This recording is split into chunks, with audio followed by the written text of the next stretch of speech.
UDF സർക്കാരിന്റെ ആദ്യ ബജറ്റിനെതിരെ രൂക്ഷ വിമർശനവുമായി പ്രതിപക്ഷ നേതാവ് പിണറായി വിജയൻ.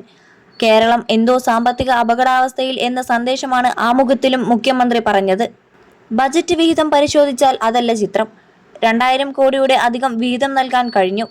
സാമ്പത്തിക അപകടാവസ്ഥ രാഷ്ട്രീയ ആക്ഷേപം മാത്രമാണെന്നും 6000 കോടി ട്രഷറിയിൽ ബാക്കിവെച്ചാണ് LDF സർക്കാർ ഇറങ്ങിയതെന്നും പിണറായി വിജയൻ പറഞ്ഞു.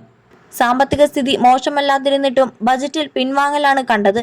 ജനക്ഷേമ കാര്യത്തിൽ നേരത്തെയുള്ള ബജറ്റ് വിഹിതം പല കാര്യങ്ങളിലും വെട്ടിക്കുറച്ചു. കാർഷിക മേഖലയിൽ ആശ്വാസ നടപടിയില്ല. കേന്ദ്ര നയ നിലപാടുകൾ കാരണം സംസ്ഥാനത്തിന് ഉണ്ടാകുന്ന ധനനഷ്ടം കണ്ടില്ലെന്ന് നടിക്കുകയാണ്. ഇതിൽ രാഷ്ട്രീയമുണ്ട്. മുൻകൂർ ജാമ്യം എടുക്കലായിരുന്നു ധവളപത്രം. നവകേരള സ്വപ്നം കൈയൊഴിഞ്ഞു. ഭാവി കേരളത്തിനായുള്ള ബ്ലൂ പ്രിന്റ് ഇല്ല. LDF ബജറ്റിലെ പലതും ആവർത്തിച്ചു.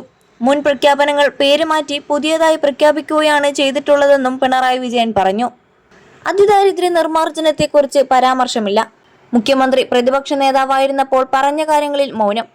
പഴങ്ങളിൽ നിന്നുള്ള മദ്യ ഉൽപാദനത്തെക്കുറിച്ച് പറയുന്നില്ല. വൻകിട കമ്പനികൾക്ക് മദ്യം നിർമ്മിക്കാനുള്ള അവസരം ഒരുക്കാനോ ശ്രമം എന്ന് സംശയം. വൻകിട കോർപ്പറേറ്റ് താൽപര്യങ്ങളാണ് കാണുന്നത്.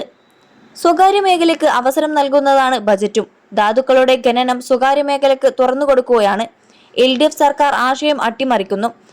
കേരളത്തിന്റെ തീരത്തെ സ്വകാര്യ മേഖലയ്ക്ക് തീരെഴുതാനാണോ മാരിടൈം പോളിസി എന്ന് ആശങ്കയുണ്ട്. ഭൂപരിഷ്കരണ നയം അട്ടിമറിക്കുന്നത് ഗൗരവതരമാണ്. ഭൂപരിഷ്കരണ നിയമം പൊളിച്ചെഴുതുന്നതിലെ രാഷ്ട്രീയം വ്യക്തമാണെന്നും പിണറായി പറഞ്ഞു.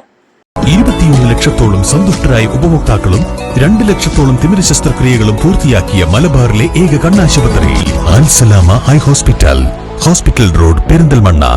സ്വകാര്യ കുത്തകകൾക്ക് പച്ചക്കൊടി കാണിക്കുകയാണ്. പ്ലാനിംഗ് ബോർഡ് പുനഃസംഘടന കേന്ദ്ര നയമാണ്.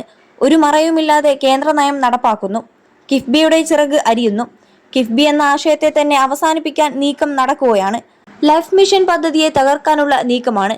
കൃത്യമായ രൂപരേഖ പോലുമില്ലാതെയാണ് പ്രഖ്യാപനങ്ങൾ. ലൈഫ് പദ്ധതി ഉപേക്ഷിക്കുന്നു.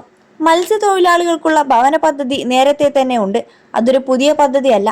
ആരോഗ്യ ഇൻഷുറൻസിന് നീക്കിവെച്ചത് 10 കോടി മാത്രമാണ്. തുടക്കം കാണുമ്പോൾ പ്രഹസനമാണ്. ജീവനക്കാർക്ക് വിസ്മയം ഉണ്ടാകുമെന്നായിരുന്നു പറഞ്ഞത്. എന്നാൽ ഒരു വിസ്മയവും കണ്ടില്ലെന്നും പിണറായി കൂട്ടിച്ചേർത്തു.